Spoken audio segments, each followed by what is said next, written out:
Shalom saudara yang dikasihi Tuhan Yesus. Sebelum memulai video ini, tolong bantu klik tombol subscribe ya, dan nyalakan tanda loncengnya. Mari kita sama-sama memuliakan nama Tuhan Yesus di media sosial, khususnya YouTube. Gratis kok, nggak bayar. Saya hitung dari 3 ya. 3, 2, 1. Terima kasih. Tuhan Yesus memberkati. Selamat menonton. Shalom, selamat pagi, selamat siang, selamat sore, selamat malam buat kita semua yang pada saat ini mendengarkan acara doa pagi kita hari ini. Ya, seperti yang kalian bisa lihat, kita saat ini tentang membicarakan ya, tentang firman Tuhan yang mengatakan jangan takut, percaya saja, aku Tuhan yang menyertai. Namun sebelumnya, saya rindu untuk mengajak kita berdoa lebih dulu. Di dalam nama Tuhan Yesus Kristus, pada saat ini Tuhan, kami datang ke hadapan-Mu mengucap syukur untuk segala kebaikan-Mu yang masih kami rasakan hingga saat ini. Sungguh kami bersyukur untuk segala penyertaan-Mu, perlindungan-Mu. Engkau teramat baik dalam hidup kami. Tuhan Yesus, pada saat ini kami mau mendengarkan sebagian daripada kebenaran firman-Mu. Singkapkan apa yang hendak Kau singkapkan, bukakan apa yang hendak Kau bukakan. Layakan kami untuk mengerti rahasia kerajaan sorga-Mu, dan layakan kami untuk mengerti apa yang menjadi rahasia isi hati-Mu. Pada saat ini Tuhan, hamba menyerahkan setiap orang-orang yang mendengarkan pada saat ini. Biarlah Engkau membukakan setiap mata rohani dan telinga rohani, setiap orang-orang yang mendengar pada saat ini bergabung dengan kami. Supaya apapun yang Kau sampaikan di tengah-tengah kami pada saat ini, boleh kami mengerti dan kami pahami, sehingga kami jiwa-jiwa umat-Mu Tuhan boleh dikuatkan, boleh dibangkitkan, terutama kami boleh dipulihkan, dan kami boleh berkenan di hadapan Tuhan. Ini hidup kami, awal pertengahan hingga akhir kami serahkan padamu. Jaringan internet kami, orang-orang yang kami kasih, tutup bungkus bentengi dengan darah Yesus, sehingga pada saat firman-Mu disampaikan, tidak akan dapat dicuri oleh kuasa kegelapan. Tapi firman-Mu itu boleh menjadi firman yang berakar, bertumbuh dan berbuah dalam setiap jiwa, sehingga nama Tuhan yang dipermuliakan. Terima kasih Tuhan Yesus, sembunyikan aku hamba-Mu di balik salib-Mu, sehingga bukan tentang aku tetapi tentang Engkau, sehingga bukan kemuliaanku tetapi kemuliaan bagi nama Tuhan Yesus Kristus saja. Sehingga pada saat hamba-Mu ini selesai, Engkau tetap dapati aku tetap setia. Sembunyikan aku di balik salib-Mu, aku tunduk di bawah kaki-Mu, karena aku percaya satu hal, karena itu tunduklah kepada Kristus dan lawanlah iblis, maka iblis lari daripadamu. Pada saat ini aku tunduk di hadapan-Mu dan aku melawan iblis, iblis lari daripadaku. Dalam nama Tuhan Yesus, kuasai kami dengan roh-Mu yang kudus. Haleluya, haleluya, haleluya. Amin. Haleluya, haleluya, haleluya. Terpujilah nama Tuhan Yesus Kristus. Haleluya. Ya, tentang jangan takut, percaya saja, aku Tuhan yang menyertai. Terutama pada saat kondisi yang sekarang ini ya. Kita bisa melihat, bahkan kita mendengar, ada banyak berita tentang bencana alam, belum lagi masalah COVID selesai, langsung ada masalah bencana alam, ada yang gempa bumi, ada yang prediksi tsunami, bahkan juga ada kejadian di sekeliling kita yang kita bisa lihat ya. Itu banyak di mana-mana kalian bisa lihat. Itu juga tentang angin tofan dan angin puting beliung. Tapi satu hal yang mau saya sampaikan, dan saya ingatkan bagi kita semua pada saat ini, yaitu firman Tuhan katakan jangan takut, percaya saja, aku, maksudnya Tuhan, ya, Tuhan Yesus Kristus, Tuhan menyertai, Immanuel. Iya, sebelum saya masuk ke dalam firman Tuhan, saya rindu untuk berbagi kesaksian tentang bagaimana ayat ini hidup dalam hidup saya. Bertepatan juga dengan kondisi seperti sekarang ini ya. Ada banyak bencana pada saat itu juga. Kejadian itu adalah Mei tanggal 27 ya, 2006. Pada saat itu saya sedang ada di Jogja. Saat itu juga ada gempa bumi yang sangat besar. Kalian bisa lihat itu informasinya ya, jika ada yang ingin tahu. Itu sangat luar biasa. Bahkan ada orang yang teriak pada saat kondisi itu, saat ada orang lari dari utara, karena dianggap itu gempa bumi, dan itu Merapi meletus, dan sangat parah, lalu orang dari utara lari. lari ke arah selatan bahkan ke tengah, ya ke kota. Tapi dari orang selatan pun berteriak tsunami. Karena saat itu ya, itu di Jogja, itu tsunami itu pantai itu dari selatan. Jadi orang selatan teriak tsunami, tsunami, padahal bukan tsunami. Karena ada seorang memanggil istrinya, Sumarni, orang berpikir tsunami karena orang sangat panik sekali. Pada saat itu saya pun sangat panik. Saya pikir sudah kiamat.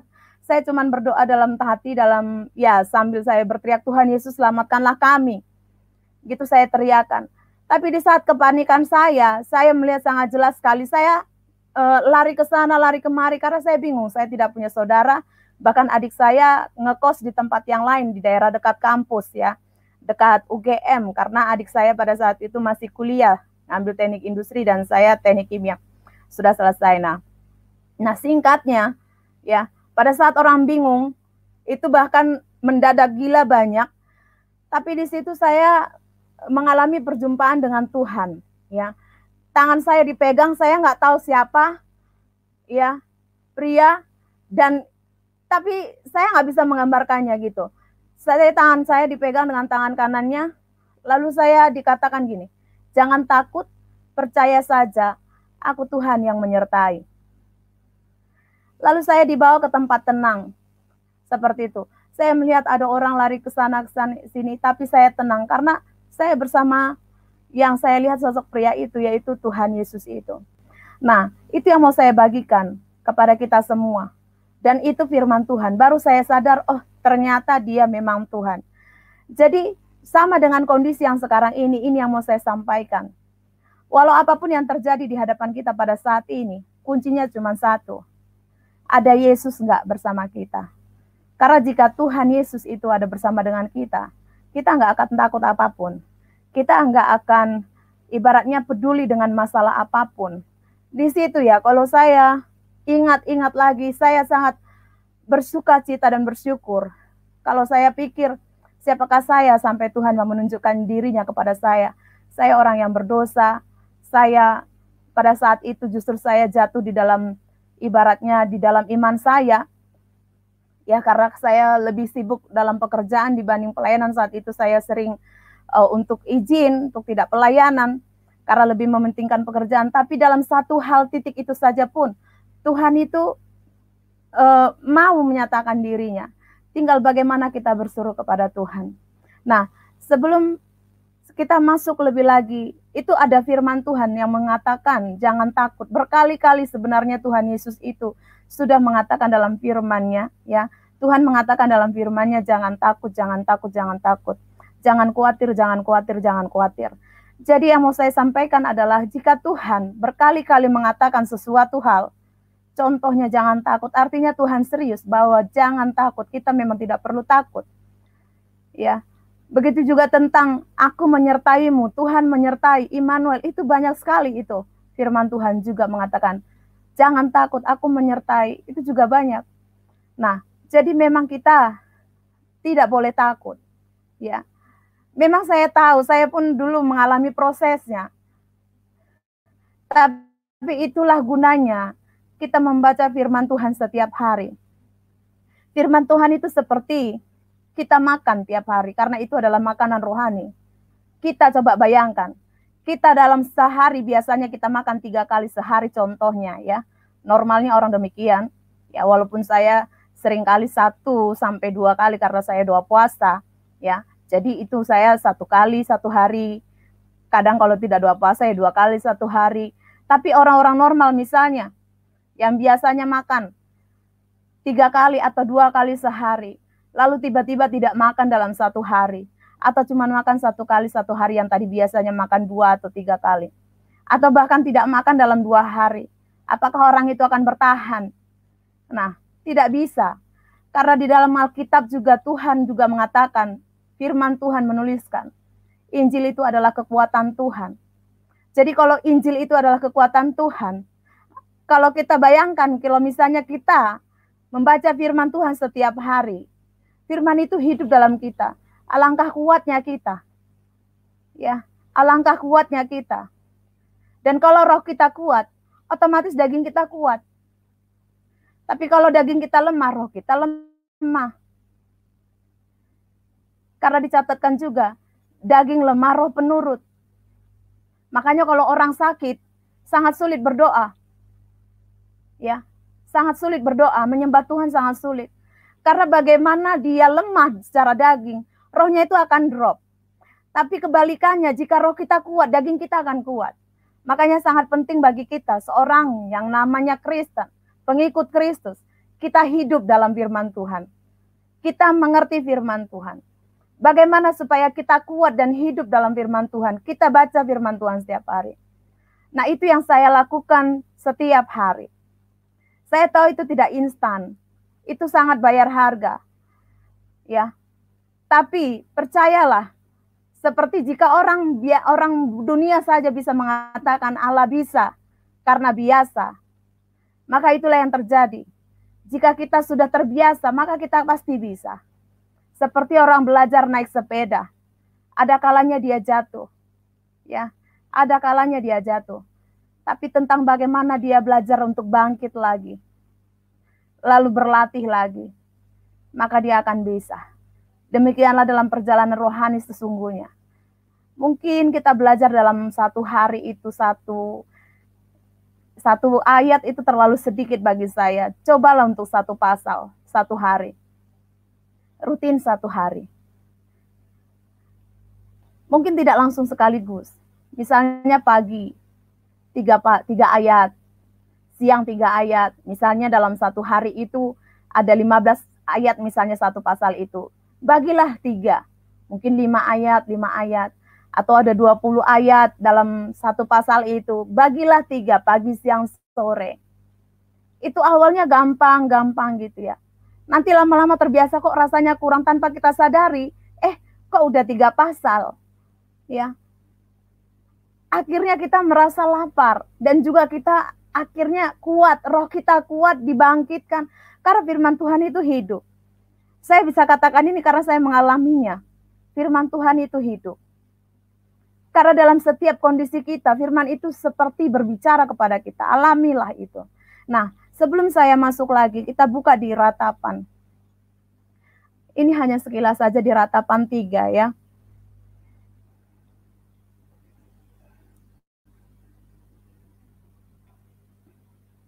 Nah, Ratapan 3. Ini dalam bahasa Inggrisnya artinya lamb ya, atau lamentation. Itu kalau dalam bahasa Indonesianya itu melarikan diri, memukul-mukul diri. Jadi ini bukan cuman meratap yang aduh ya Tuhan, kayak pernah ya kalau melihat orang yang mengalami duka, ada saudaranya, anggota keluarganya yang meninggal atau suaminya, lalu kita melihat dia menjerit, dan itu lebih daripada ini kalau ratapan. Tapi yang luar biasanya, saya belajar dari ratapan ini ya. Sekalipun ratapan ini meratap sampai memukul-mukul diri, tapi kalau kita baca, ini ratapan ada 5 pasal, kalian bisa lihat nanti di situ. Satu kata pun, satu kalimat pun ya, satu ayat pun, tidak ada kata-kata yang down, tidak ada kata-kata yang melemahkan diri, tidak ada kata-kata yang merasa dia jatuh, tidak ada artinya. Justru di situ dia memuliakan Tuhan. Kita lihat di yang ayat 3. Saya ngambil yang tengahnya ya, pasal 3 ayat 1. Akulah orang yang melihat sengsara disebabkan cambuk murkanya. Ia menghalau dan membawa aku ke dalam kegelapan. Ya. Yang tidak ada terangnya. Sesungguhnya aku dipukulnya berulang-ulang dengan tangannya sepanjang hari. Nah ini. Ia menyusutkan dagingku dan kulitku, tulang-tulangku dipatahkannya. Ia mendirikan tembok sekelilingku, mengelilingi aku dengan kesedihan dan kesusahan. Ia menempatkan aku di dalam gelap seperti orang yang sudah lama mati. Ia menutup segala jalan keluar bagiku. Ia mengikat aku dengan rantai yang berat. Walaupun aku memanggil-manggil dan berteriak minta tolong, tak didengarkannya doaku. Nah ini kalau misalnya kalian baca lagi terus sampai ke bawah, kita baca aja sekalian ya. Ia merintangi jalan-jalanku dengan batu pahat dan menjadikannya tidak terlalui. Ia merintangi jalan-jalanku, ia. Laksana beruang ia menghadang aku, ayat 10 ya. Laksana singa dalam tempat persembunyian. Ia membelokkan jalan-jalanku, merobek-robek aku, dan membuat aku tertegun. Ia membidikkan panahnya, menjadikan aku sasaran anak panah. Lalu ini terus ya. Nah, ayat 18, sangkaku hilanglah lenyaplah kemasyuranku dan harapanku kepada Tuhan. Sangkaku. Jadi sekalipun ada banyak dia katakan aku begini. Nah, yang mau saya sampaikan adalah mungkin kita yang mendengarkan pada saat ini, kondisi kalian sedang seperti ini. Udah gak ada jalan keluar lagi, udah gak ada begini, udah mentok, udah begini. Nah, kan ada perasaan ya. Nah, ini yang harus hati-hati. Biasakan untuk kita positive thinking kepada Tuhan. Nah, walaupun ini penulis ratapan ini mengatakan sangkaku, hilanglah lenyap kemasyuranku dan harapanku kepada Tuhan. Menurut dia, udah gak ada harapan lagi. Menurut dia, udah gak ada harapan lagi. Bahkan katanya itu, ingatlah akan sengsaraku dan pengembaraanku akan ipu dan racun itu. Jiwaku selalu teringat akan hal itu dan tertekan dalam diriku. Nah ini, kita perhatikan ayat 21.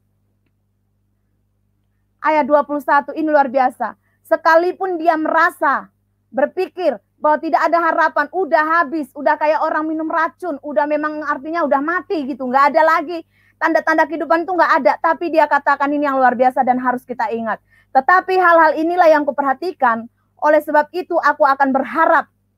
Tak berkesudahan kasih setia Tuhan. Tak habis-habisnya rahmatnya.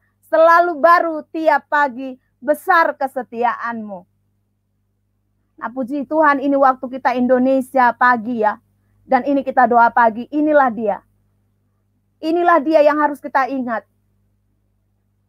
Tak berkesudahan kasih setia Tuhan, tak habis-habisnya rahmatnya. Selalu baru tiap pagi, besar kesetiaanmu. Tuhan adalah bagianku, kata jiwaku. Oleh sebab itu aku berharap kepadanya. Tuhan adalah baik bagi orang yang berharap kepadanya. Bagi jiwa yang mencari dia. Adalah baik menanti dengan diam pertolongan Tuhan. Ya, lalu nanti ada ayat-ayat selanjutnya. Seperti itu. Tapi ini yang mau saya sampaikan kepada kita. Nanti kalian bisa baca di situ. Itu sangat luar biasa. Ya, ada 3 hal yang mau saya sampaikan di sini. Dari ayat ini. Sebelum saya hantarkan lagi ke ayat yang lain ya. Dengan kondisi seperti ini. Yang pertama adalah mungkin keadaan kita pada saat ini seperti yang tertulis di ratapan yang tadi kita baca dari ayat 1, pasal 3. Sudah tidak ada jalan keluar lagi. Mungkin kita merasakan, sudahlah. Nggak ada harapan. Mungkin ada jalan satu-satunya ya cuman kematian. Itu menurut kita. Karena perasaan kita, sangka kita, menurut pendapat kita, pemikiran kita. Tuhan itu nggak peduli sama aku. Tuhan itu nggak ada. Tuhan itu nggak peduli sama masalahku. Aku udah berteriak menjerit. Nggak ada. Ngapain? Nggak usah Tuhan-Tuhanan lagi. Apa-apaan itu? Nggak usah doa-doaan lagi. Itu banyak orang mengalami yang seperti itu. Ya, saya tidak bicara orang di luar sana, saya bicara orang yang mengaku diri Kristen, kita pengikut Kristus. Banyak orang mengatakan demikian, akhirnya apa? Tidak pernah berdoa, tidak pernah ke gereja. Ya mungkin ini terlepas dari masalah COVID, karena ada gereja yang tutup, yang online, bahkan ada yang gereja yang sedang live ya, yang sedang offline. Tapi di sini saya mau sampaikan, sekalipun keadaan kita pada saat ini seperti yang tertulis dalam ratapan. Yang pertama adalah, ubah mindset kita. Ubah pola pikir kita. Jangan pernah berpikir negatif kepada Tuhan. Tetap katakan, Tuhan Yesus, Engkau teramat baik. Karena di sini sebenarnya ratapan ini mengajari kita, sekalipun kita dalam lembah kelam, tetap naikkan ucapan syukur. Tetap naikkan ucapan syukur. Nggak bisa, Pastor, paksakan. Harus dipaksakan. Kalau misalnya anak kecil, pada saat dia jatuh sekali, aduh sayang banget anakku, belajar jalan gitu ya, lagi ditata, kalau bahasa Medannya ditata. Saya nggak tahu kalau bahasa yang lain. Nah, jadi lagi ditata, diajar berjalan, dipegang, lalu dilepaskan. Orang tua itu biasanya begitu ya. Ayo nak, jalan nak, ayo pintar. Nah, sekali, selangkah, 2 langkah, dia jalan. Lalu dia terjatuh. Nah kalau misalnya pada saat terjatuh lalu orang tuanya bilang, aduh sayang banget gak usah jalan lagi ya nak. Gak usah lah, kasihan anakku nanti jatuh. Terus papanya bilang, ya udah gak apa-apa, bisa kok nanti. Percayalah anak itu sampai besar dia akan lumpuh. Dia tidak akan bisa berjalan.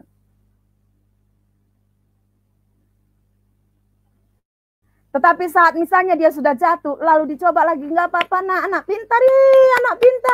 supaya anaknya nggak nangis. Akhirnya anaknya semangat. Ayo nak, ayo nak.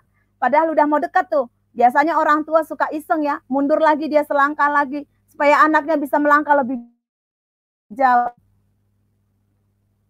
Nah, begitu juga dalam kehidupan rohani kita. Sulit, pastor, gimana mau berdoa, gimana mau bersyukur, lagi ada masalah begini. Karena firman Tuhan pun mengatakan memang hanya orang hiduplah yang merasakan sulitnya kehidupan. Karena kalau orang mati nggak ada lagi masalahnya. Nah, kita kan lagi hidup, otomatis berjuanglah, paksakan gitu. Saya mengatakan ini bukan karena saya terus hebat langsung gimana, enggak. Karena saya pun melalui proses itu. Memang saya tahu itu tidak gampang. Tapi yang tadi yang seperti kata-katakan push. Itu harus didorong, dipaksa. Aku bisa, aku bisa.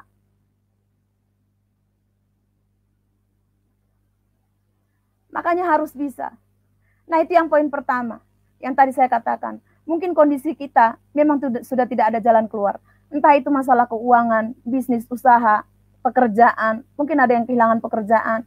Ya nanti mungkin ini kalian yang bisa mendengar pada saat ini ada topik doa, bisa mungkin chat di situ ya.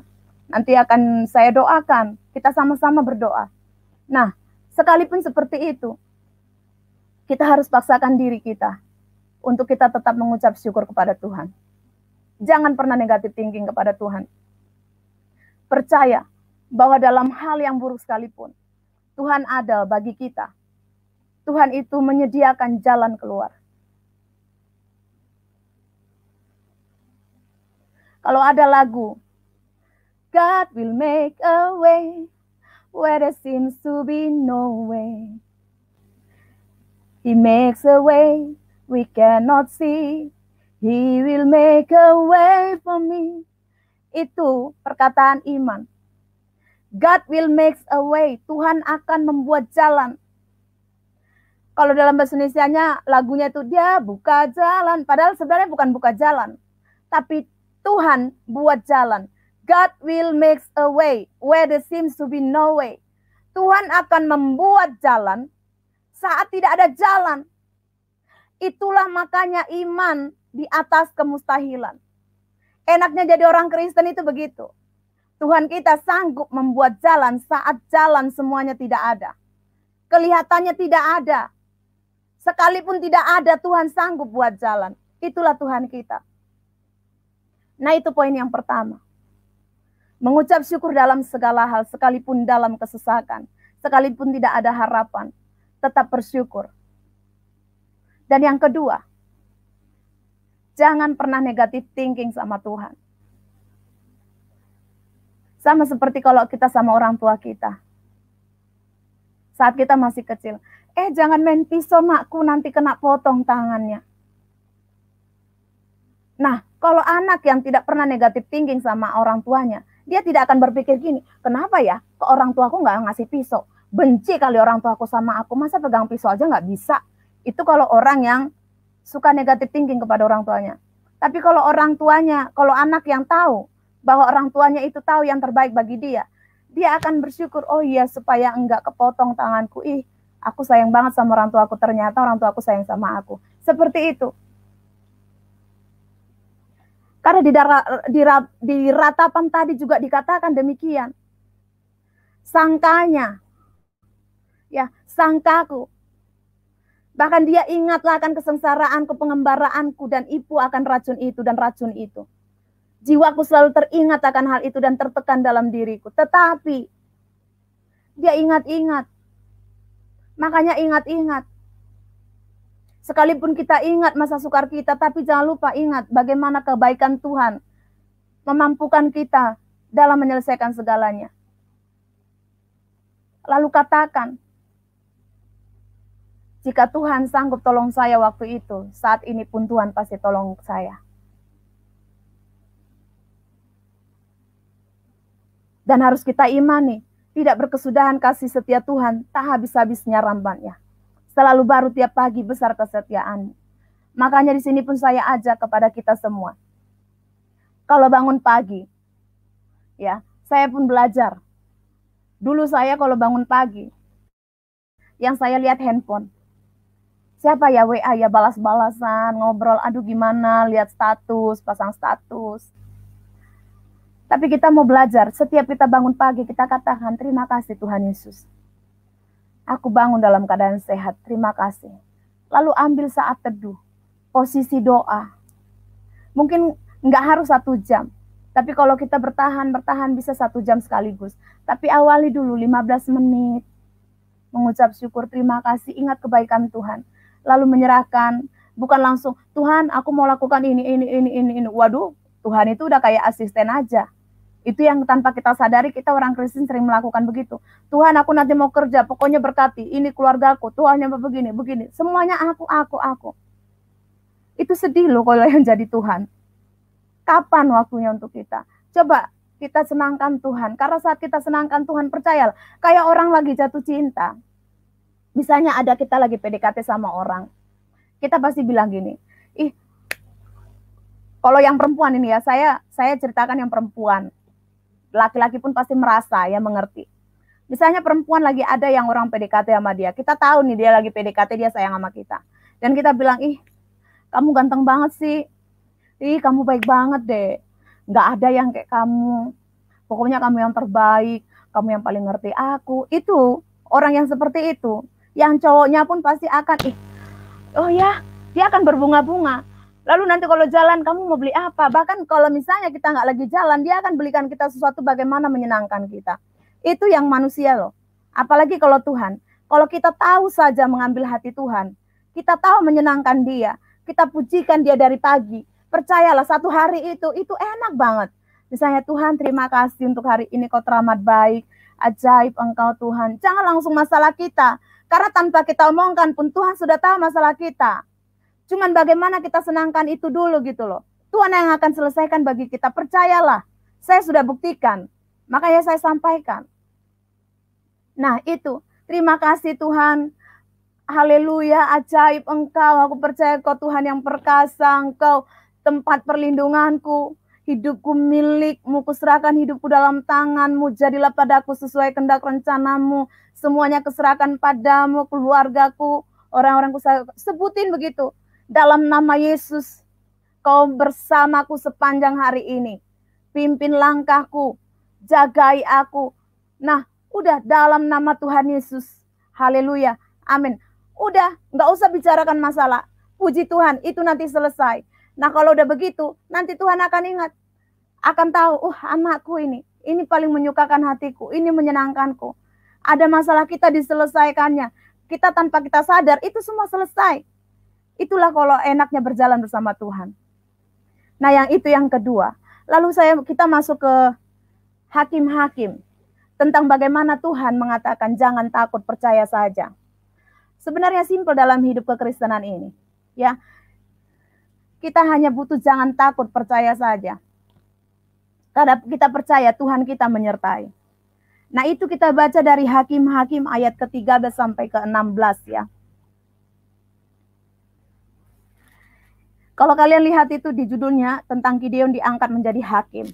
Di situ tentang bagaimana Gideon itu merasa galau ya, istilah bahasa sekarang itu galau.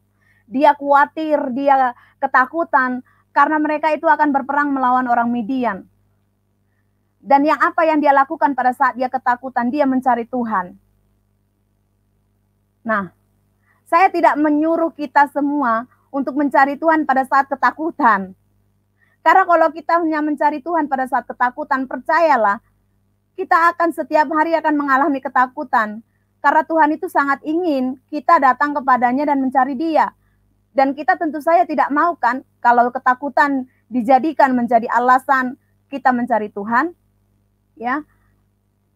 Jadi harus setiap saat mencari Tuhan, jangan nunggu ada ketakutan. Tapi di sini tentang kita belajar dari Gideon, bagaimana saat dia ketakutan, dia mencari Tuhan dan Tuhan menjadi jalan keluar. Hanya dengan satu kalimat, jangan takut, percaya saja. Oke, kita baca, kalian bisa lihat itu di layar.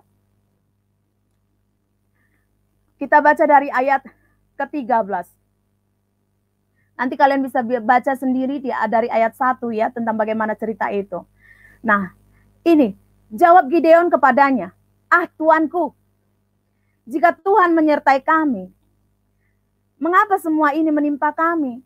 Di manakah segala perbuatan-perbuatannya yang ajaib yang diceritakan oleh nenek moyang kami kepada kami ketika mereka berkata, bukankah Tuhan telah menuntun kita keluar dari Mesir? Tetapi sekarang Tuhan membuang kami dan menyerahkan kami ke dalam cengkraman orang Midian. Nah, ini lagi pikiran, mindset. Orang-orang Israel berpikir gitu. Tuhan menyerahkan kami kepada cengkraman orang Midian. Padahal tidak seperti demikian gitu loh. Tapi kadang-kali kita lebih mengikuti apa pikiran kita. Makanya kuasai pikiran. Ya, tundukkan pikiran. Bagaimana cara menundukkan pikirannya? Kita baca firman Tuhan. Di situ kita penundukan. Makanya dikatakan dalam firman Tuhan, ya, kasihilah Tuhan Allahmu dengan segenap akalmu, pikiranmu, akal budi pikiran, roh jiwamu, bahkan tubuhmu. Ini memang penting. Karena Adam dan Hawa, terutama Hawa pada saat itu, yang dia tergiur karena apa? Dia mikir, oh iya benar juga ya kata ular ini. Benar juga ya, diolah di sini. Makanya perlunya kita firman Tuhan itu supaya apa? Itu firman Tuhan yang di sini. Kita perlu banyak baca Alkitab itu supaya firman Tuhan yang kita ingat di sini.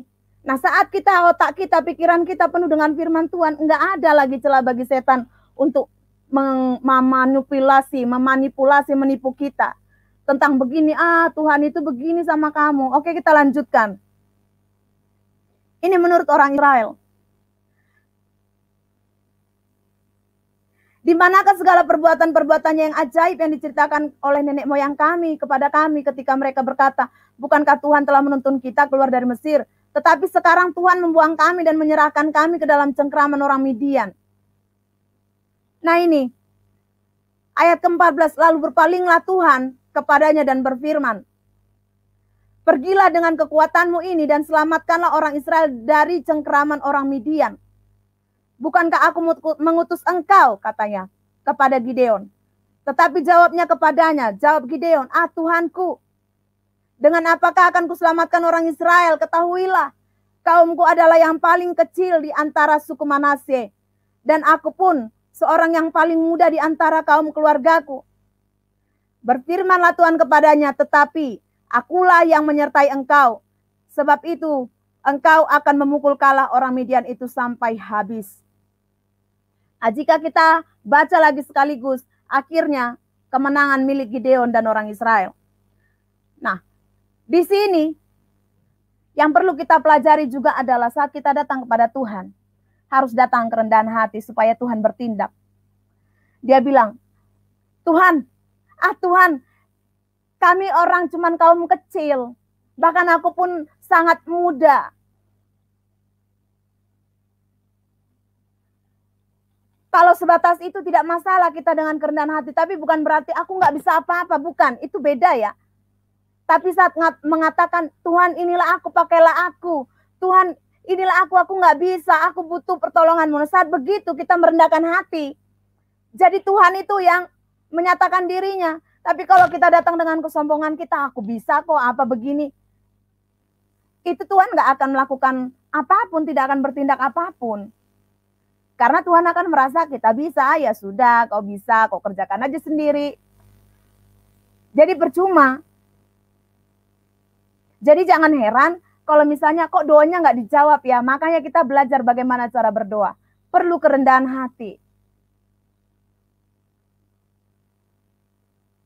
Nah di sini Tuhan katakan, saya sangat ini yang mau saya sampaikan adalah bagaimana Tuhan mengatakan ya.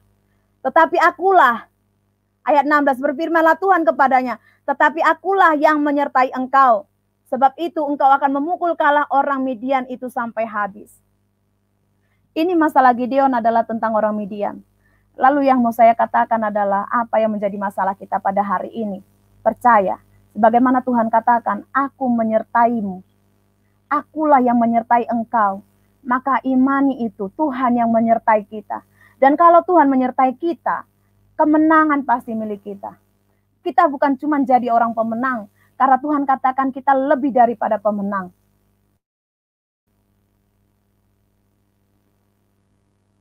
itu tentang Tuhan menyertai kita. Ada banyak juga ayat Alkitab menuliskan Tuhan menyertai dan semuanya berakhir dengan kemenangan. Sekarang adalah buat keputusan. Apakah kita mau menyertakan Tuhan dalam hidup kita? Tapi menyertakan, jangan seperti para murid-murid Kejadian di dalam perahu ya. Saat Yesus itu tertidur, angin badai topan datang, lalu mereka ketakutan. Memang ada Yesus di sana, tapi Yesus tertidur. Nah, makanya jangan izinkan Tuhan Yesus itu tidur. Bagaimana caranya? Bangun mesbah pribadi dengan Tuhan. Bangun mesbah pribadi dengan Tuhan. Ada doa, pujian, dan firman Tuhan. Ada doa, pujian, dan firman Tuhan. Kalau misalnya tidak bisa memuji, menyembah Tuhan, karena mungkin tidak bisa main musik, tapi tidak harus main musik. Pujian penyembahan adalah kata-kata yang manis kepada Tuhan. Atau nyalakan lagu-lagu rohani, kita menikmati saat penyembahan kita, lalu kemudian baca firman. Itu bangun mesbah pribadi, bangun doa pribadi. Bukan pada saat kita datang ke gereja atau kita live streaming, bukan. Tapi bangun mesbah pribadi yang setiap hari. Karena melayani Tuhan, itu bukan bicara soal kita melayani di mimbar atau khotbah di mana, atau kita pelayanan apa saja di depan orang, bukan. Melayani Tuhan adalah saat kita, hanya kita dengan Tuhan. Hubungan pribadi kita dengan Tuhan. Itulah artinya melayani Tuhan. Sesungguhnya itulah yang namanya melayani Tuhan. Jadi bangun mesbah pribadi dengan Tuhan. Jangan biarkan Tuhan Yesus dalam diri kita tertidur. Perahu bicara tentang kehidupan. Ada banyak topan, badai, angin ribut. Bahkan hampir tenggelam, hampir karam kapal itu. Kehidupan kita hampir tenggelam, hampir hancur. Udah nggak bisa lagi nih, udah mau habis ini, udah nggak ada harapan gitu. Jangan biarkan Tuhan Yesus tertidur dalam hidup kita. Bangun mesbah pribadi. Ayat terakhir tentang jangan takut, percaya saja. Kita buka di Markus.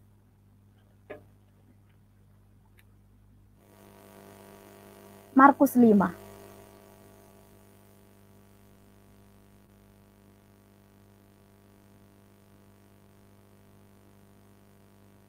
Nah, saya akan baca dari ayat 35 sampai 36. Ayat 35 sampai 36. Kalau kalian membaca itu nanti dari ayat 1, itu banyak banget ceritanya. Dari ayat 21, itu tentang bagaimana Tuhan Yesus itu melakukan banyak mujizat. Dari dia mengusir setan yang namanya legion, artinya kami banyak, yang dibuang kepada babi-babi, ya dipindahkan kepada babi-babi. Lalu kemudian ada seorang wanita yang pendarahan, yang 12 tahun menjamah jubah Yesus pada saat orang berdesakan. Ya, siapa yang menjamah jubahku? Lalu dia ternyata ada seperti tenaga keluar dari diri Yesus. Ternyata ada yang sudah disembuhkan karena imannya, asal ku jamah saja. Ya. Tapi setelah itu ini yang sangat menarik. Yang ingin saya sampaikan.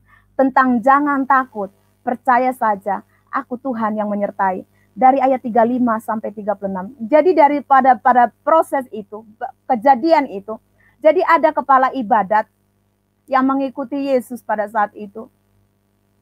Ya, dia mau mengajak Yesus itu untuk menyembuhkan anaknya. Bahkan ada utusan juga dari rumahnya.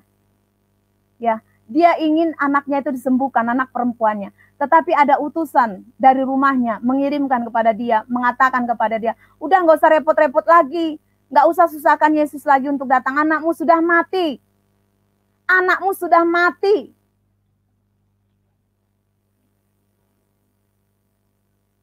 Tapi saya sangat tertarik, sangat luar biasa. Semua firman Tuhan itu hidup. Tapi yang mau saya bagikan dalam topik kita hari ini, jangan takut, percaya saja, aku Tuhan yang menyertai. Kita baca dari ayat 35 sampai 36. Ketika Yesus berbicara, datanglah orang dari keluarga kepala rumah ibadat itu dan berkata, anakmu sudah mati. Apa perlunya lagi engkau menyusah-nyusahkan guru? Maksudnya Yesus, karena Yesus juga disebut dengan guru pada saat itu, atau rabi. Ya. Tetapi Yesus tidak menghiraukan perkataan mereka dan berkata kepada kepala rumah ibadat. Jadi Yesus itu enggak mendengarkan orang itu. Urusannya adalah aku dan kau. Yesus urusannya kepada kepala rumah ibadat. Dia melihat imannya. Iman mengubah segala sesuatu. Nah, Yesus katakan apa? Jangan takut, percaya saja. Jangan takut, percaya saja. Wow. Dan tahukah kalian, kalau kita baca ayat selanjutnya, anak itu tidak mati, kata Yesus, itu cuma tidur dan anak itu dibangkitkan. Haleluya. Beri kemuliaan buat Tuhan kita Yesus Kristus. Haleluya, haleluya, haleluya. Haleluya. Jangan takut, percaya saja. Itu kelihatannya gampang, tapi sangat sulit. Inilah yang dimaksudkan iman sebesar biji sesawi. Yaitu jangan takut, percaya saja.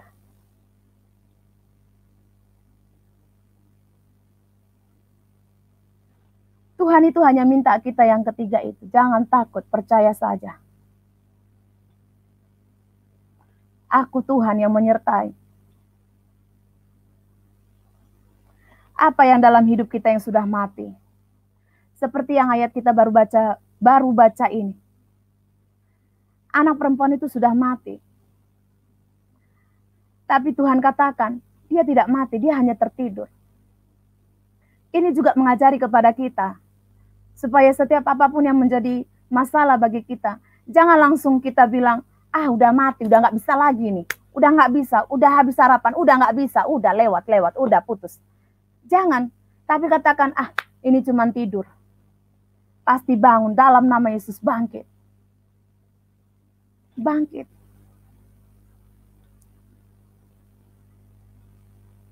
Dan alami mujizat. Jadi kalau kita bisa lakukan 3 hal ini saja, mujizat akan terjadi dalam kehidupan kita apapun itu. Dan kita tidak akan takut apapun tentang corona. Corona melakukan protokol kesehatan itu bukan berarti karena kita takut. Tapi lebih daripada itu iman. Karena sekalipun kita lakukan protokol kesehatan, tapi kalau misalnya Tuhan Yesus tidak menyertai kita, Tuhan tidak ada bersama kita, tidak ada. Makanya firman Tuhan katakan, percumalah para pengawal berjaga-jaga tengah malam mengawal kota. Tapi kalau bukan Tuhan yang mengawalnya, nggak ada gunanya. Kita perlu Yesus, kita perlu Tuhan.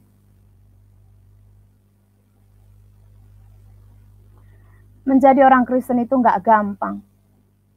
Tapi bersama Yesus membuatnya gampang.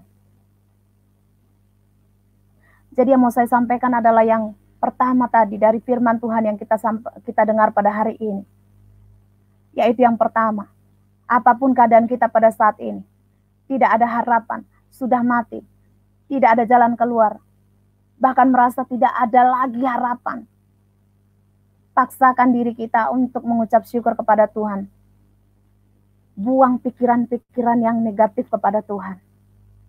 Ubah mindset pikiran kita. Mengucap syukur kepada Tuhan. Tetap katakan, Tuhan Yesus, kau teramat baik bagiku. Dan percaya bahwa berkat Tuhan selalu baru setiap pagi. Dan yang kedua, bangun hubungan pribadi dengan Tuhan. Mesbah pribadi dengan Tuhan.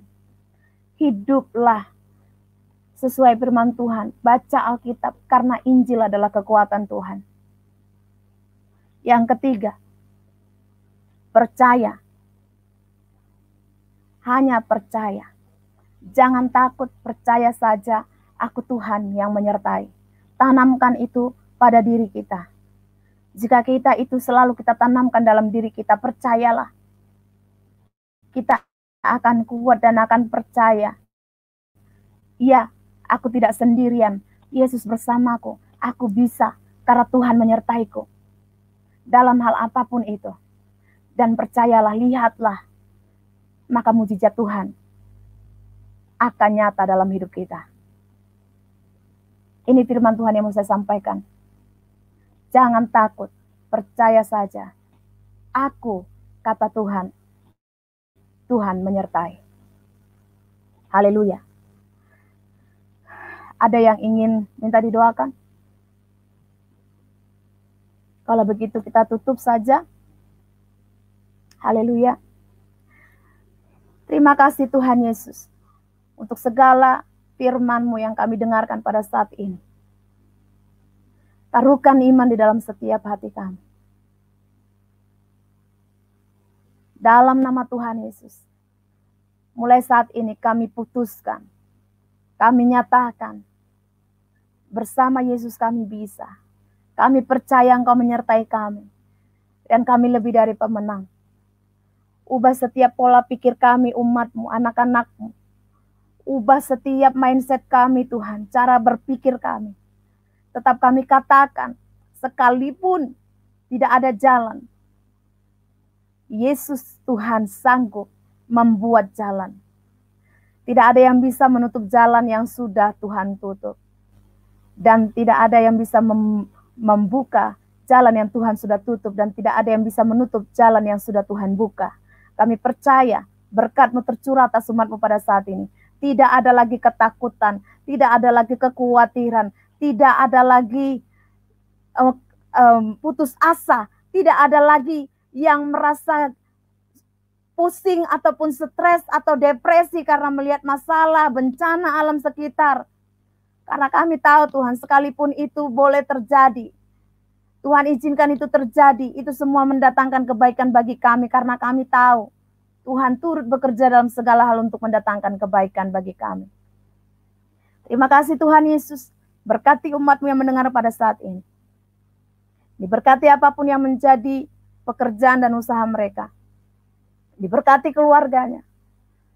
Berkati setiap pertumbuhan iman mereka. Supaya mereka tidak turun tetapi terus naik. Bersama Yesus terus naik. Berkati juga gereja YouTube yang sudah menjadi saluran berkat Tuhan buat orang-orang di sekeliling kami. Sehingga nama-Mu diperdengarkan di seluruh penjuru bumi. Pakai lebih lagi untuk menjadi berkat kesaksian bagi banyak orang. Sehingga nama Tuhan Yesus Kristus yang dimuliakan. Dalam nama Tuhan Yesus. Terima kasih Tuhan. Hamba sudah selesai. Tapi hamba percaya firman-Mu tidak akan pernah sia-sia. Seperti air hujan yang turun ke bumi yang akan mengairi setiap tanaman dan segala makhluknya. Demikian firman-Mu akan bertumbuh, berakar, berbuah dalam setiap hati umat-Mu. Terpuji nama-Mu Tuhan Yesus Kristus dulu, sekarang, dan selama-lamanya. Haleluya, haleluya, haleluya. Dalam nama Tuhan Yesus, haleluya. Amin. Terima kasih untuk kalian semuanya. Jadilah kuat dan jangan takut. Tuhan katakan, jangan takut, percaya saja. Aku Tuhan yang menyertai. Haleluya. Tuhan Yesus memberkati.